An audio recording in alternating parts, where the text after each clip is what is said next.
Hafade, thank you for tuning in to another episode of the We Want to Know Action Pack Show, hosted by myself, Phil Letty, your Action Pack Executive Director. We have a special guest today, and he is one of the candidates vying for your vote in this coming primary election. Mr. John, please introduce yourself. Hey, Hafade. Yeah, for those of you who don't know me, my name is John Ananich, and I would take this as my introduction, right, Phil? Absolutely. Okay. So Ananich, not too many people know that it is actually a local name in that, I was born and raised on Guam. So my Chamorro heritage actually comes from the Paris Ogun side, the Paris, the Kerinsu, and the Ogun, the Macaca family. So for those of you who don't know me, I was born on Guam. I grew up in the villages of Ipao and Jigo, and currently I reside in Derido. I've had the opportunity to serve the community, both as a police officer and also as an Army soldier. I am a combat veteran, and currently I'm a small businessman. Now, Phil, I'm running for senator, Phil, because crime is running rampant. And it seems like criminals just seem to think that they got it's open community, it's open season on our community, I'm sorry. And, every day we hear, of someone being burglarized. Just recently, we've had 2 murders in a short period of time, and people are getting picked up for possession of illegal narcotics. There's a war happening out there, and our people are in trouble. So, I can no longer stand on the sidelines and or hide in the shadows of, and I have to do something about this situation. I ran last time on a platform of public safety. And I'm running again 2 years later because my entire platform, all the issues that I wanted to address, none of them, have been addressed or fixed. We need to take our streets and neighborhoods back from the criminal minded. Phil, it's time. It's time we instill fear in the criminal minded and instill fear in the hearts of those that wish us harm. We got to be a lot more strict. We can't. We got to get rid of these sweetheart deals. No more slaps on the wrist for violent predators. No more get out of jail free cards for people convicted of any sexual crimes. Enough's enough. No more plea deals, right? So I'm running to change that. I'm running because that's what I know. I know public safety. I've had the opportunity to serve our community as a police officer. And I had the opportunity to protect the United States of America as a soldier in Afghanistan. So I'm asking the people to, for their vote of confidence to allow me to serve Guam and protect Guam. So, I'm, like I said, my name's John Ananich. I'm number 14 on the Democratic side of the ballot. And, I'm confidently asking for your vote. These aren't humble times, Phil, so I can't humbly ask. These are times, this is a time to act, and the time is now. Thank you for the opportunity. You're absolutely right, John. And, first and foremost, I know I speak for everyone when I say thank you for your service, not just to our local community, but to our nation. And I firmly agree with your statement that enough is enough as far as the crime sprees that have been hampering our island and our people. We just don't feel safe in this day and age. And it's a stark comparison of the day of the times that my children live in today compared to when I grew up. I used to be able to ride, my bicycle to the local market down in Machechi, and there's no way I would let my kids ride out of my sight. So I appreciate your platform and your stance. And just to remind the viewers, Action PAC was formed out of a need to play an active role in government, beginning at the grassroots level. Action PAC comprises of members from a cross-section of Guam society, representing all walks of life and united in our belief that we can affect change through action. So we hope through interviews like we're conducting with you today, along with all the ones that we will have with candidates in the future, that we help you get to know the candidates better so you are a knowledgeable and convinced voter. And sometimes you got to put that bias aside and really understand what the candidates are bringing to the table. So I really appreciate you introducing yourself. Now we're going to jump right into our interview. And I know you touched on some of the main issues of your concern, but please go ahead and go ahead and list your 3 main pillars of your platform. Well, I really have two. I have two, and of course, the first, like I had mentioned, is public safety. We really need to take a look at that, and we need to make Guam safe again. The second, of course, is I'm also a veteran. I'm a combat veteran, and I feel like our veterans, they need to have the same, the same access, to care as their counterparts in the mainland, and mainly the same respect. We all went to the same theater. Unfortunately, our home is thousands of miles away from where everybody's getting the best care. So our geographical location is the problem. So I definitely want to make sure that our veterans are taken care of, because I'm one of them, and I understand the struggle. And also those are the two really that I'm running on. But through going out, last time I ran, the entire campaign platform changed because it was during COVID. So I really didn't have time to go out and meet people, or I couldn't. I was restricted. I'll take that back. I was restricted. So I couldn't do the boots on the ground. But this time is different. This time I've actually been going out, and a lot of the concerns that I'm hearing, and maybe something that I would like to champion as well, would be the healthcare, access for the medical indigent program, healthcare access to the people that can't afford it, which unfortunately due to the price, the prices of everything going up, there's a lot more people falling in this bracket. So that's definitely something I'd like to look at as well. Is affordable healthcare for everybody, because that's one of the issues that seem to keep coming up as I go out and talk to people. Yeah, you're absolutely right. When issues continue to come up, then that means they're not being addressed. So I appreciate, that you are sensitive to the issues that that's been brought to your attention from our citizens. And again, I have to agree with the VA situation here on island. My father is also a vet. He's going through the VA care system, and he has faced a lot more hurdles than someone who served our country should face. So I appreciate those platform pillars that you've shared with us. Now on to our next question. What is one main focus item that you believe you can realistically accomplish in one term? What I believe I can do to support my platform is actually revamp Title IX, crimes and corrections, and make the penalties against persons so severe that the criminal-minded think twice before doing it.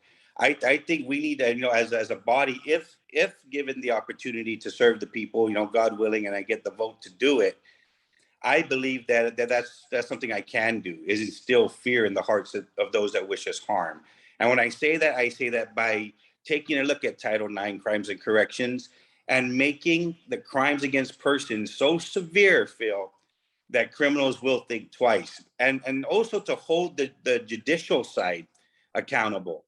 So one of the things that you'll see on my platform, if you did have a chance to look at it on my AnanichforGuam.com website, is I want to revert the Attorney General back to the cabinet. Let them continue to do the office job, and make the person swinging the fist, swinging the gloves, the chief prosecutor, the elected official, make them answerable to the people. Because if they are, they're the ones fighting the fight, and if they know that they're answerable to the people, I don't see a lot of plea deals happening.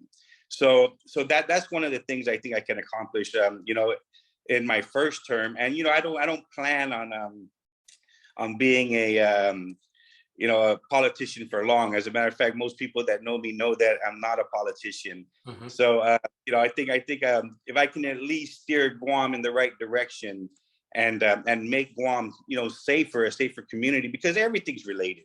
It's all related. The economy, everything's related to public safety. Somehow it finds its way in that circle. And if I can do that, then I've done justice, and I've served Guam well. So that's one of the things I think I can accomplish.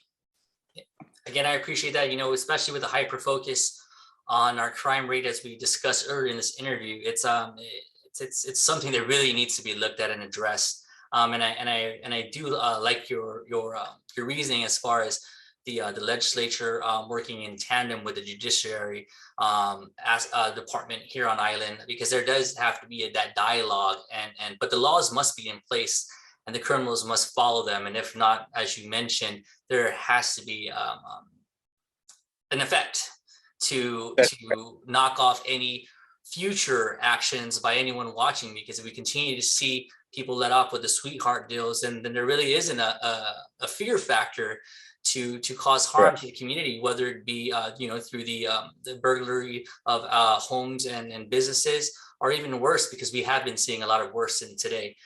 So great focus point. And in closing, we would like to see, or ask you rather, we'd like to inquire, as you know, the Action PAC, we are a voice for the businesses. We are made up of the largest, I'd say, business organizations on Guam, from the contractors to all the chambers, Realtors Association, and the Hotel and Restaurant Association. So we would like to know, how will you help our business community as we move forward through these economic recovery times? Well, I'm pretty sure you know this as well, that currently I am a business owner, as Right. you know. So yeah, so I definitely do have a lot of interest in helping the small business community. But there's not just one thing that needs to be done. I mean, I think first and foremost is we need to somehow use technology and bring one stop and online, make it digital, because you know as well as I know, to get a business license, it's I mean it's very difficult. I mean, it's very difficult. There's just so many obstacles you have to go through, and that's discouraging.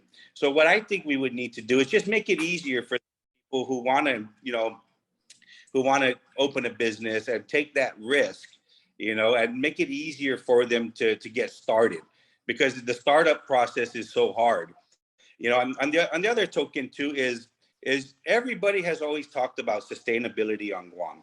And we have it. We have the department stood up. We failed to fund it.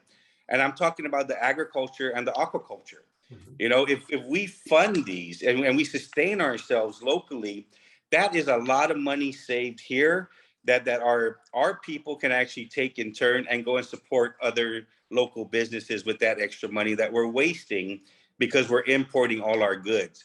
And when we can do it, let's take care of the farmers. Let's take care of the aquaculture. As a matter of fact, I actually believe that aquaculture could actually be one of our very first export products to Southeast Asia. And I think if we can do that, sustain ourselves with that, and then export, let these ships leave with something, it definitely cuts the cost that all of our people are having to bear. And that savings in turn can go to local businesses that now they can afford to come to Sidelines and have dinner because they're not spending all that money elsewhere, because of the bottom line is, and I know as a business owner that we got to make up these prices. And the person that has to do it definitely is the end user. So we can make it more affordable for them. That's money saved. That's money in their pocket that allows them to go elsewhere and support local. So I think that it's huge. It's complex, but I think that's a great place to start, right? Let's make getting a business license a lot easier, so that way people who want to roll up their sleeves and jump into into business for themselves can do so a lot easier. Then let's also take what we've already stood up years ago and let's stop talking about it, because that's what you hear. You hear a lot of talk during election about agriculture and aquaculture. Let's stop talking. Let's do it. When you have an $80 million surplus, that means there's money that can go into standing up this aquaculture and agriculture markets. Let's stand them up. And if we do that, we sustain ourselves. It's a lot of money saved, and then a lot more businesses can share the wealth. Absolutely. And when we say business to share the wealth, I'm pretty sure we both agree that wealth is passed down to the employees, and which directly affects the families of Guam. So you're right. We're working and we're operating with the surplus, and I believe that Guam is filled with creative minds and the entrepreneurial spirit, and it is necessary for our foundation and our government entities to have such a great and easy, should be at least an easy business plan oriented program, where those that want to take advantage and take the leap into being a business owner are able to take that chance and succeed. I think that's Right. important. So I do love those points. Now, great. Well, I do appreciate your time, and I am going to give you some moments to get a final word into those that are going to be preparing for their candidate lists as they take on the primary election, and as they're looking to vote, and if the voters move you through, then we're looking forward to having another conversation more in depth as you prepare for the general, should you make it past the primary. So I do want to remind our viewers that the primary election is on the 27th of the month. The early voting at Weston, which I was able to take advantage of, is still ongoing, and it does, the last day is this Friday, which is the 19th. Quick and easy process, and I do suggest, if you do have the time, take advantage of that early voting at Weston. It's a very smooth and easy process, so thank you to the Guam Election Commission for that. One of the things that you mentioned that I want to touch on is you did say, but enough of the talk, and that's what the action pack is about. We want to see the action through our elected leaders. So I just wanted to highlight that.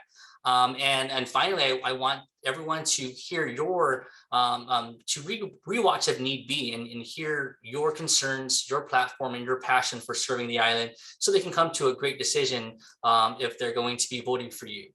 So John, did you have any last words for the potential voter? Yes, definitely. Again, if you want to know my platform, it's www.ananichforguam.com. You can see my platform there, and although I would confidently ask for one of your votes, whether you vote for me or not, I ask that you just vote.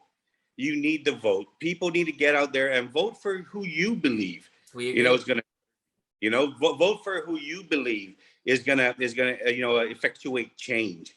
And that's what we need. We need change. Now, I'm sorry that I'm going to have to say this, but there's only a handful of senators that I feel who are really working for the people. The rest of the senators in there are deadbeats, Phil, and they're deadbeats, and they're just as good as the furniture that occupies their office. And those are the people that we need to get out of there. And I hope that the voting populace, has confidence in me and believes that that I can do the job, because I can.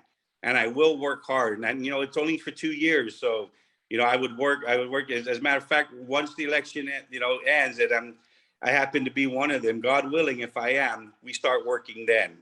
So yeah. So basically, just get out there and vote. That's because the voice is very strong. It's very powerful. It's actually one of the rights that people have that I'm surprised that they don't exercise that much, because it's a very powerful right. The right to choose and the right to vote. Choose choose the people that, and I think that's what they should exercise. So get out there and vote. And should you choose me, or should you choose one of your votes for me, I'm number 14 on the Democratic side. And I want to thank Action PAC. Thank you for this opportunity. It's definitely a different demographic, to reach out to. And I just thank you very much, and hopefully I make it through the primary and we can have this conversation again. Thank you for the opportunity. Awesome, and we thank you for participating in this podcast interview. You heard it here on the We Like to Know Action Pack Show. This is John Ananich. He is one of the candidates vying for one of your votes to affect change here on this island. And we can both relate and state that an informed and knowledgeable voter is a powerful voice at the polls. So stay tuned for more content. And thank you so much again, Mr. Ananich, for your time and taking the time to express your views with the citizens and voters of the island. Thank you, Guam. Adios.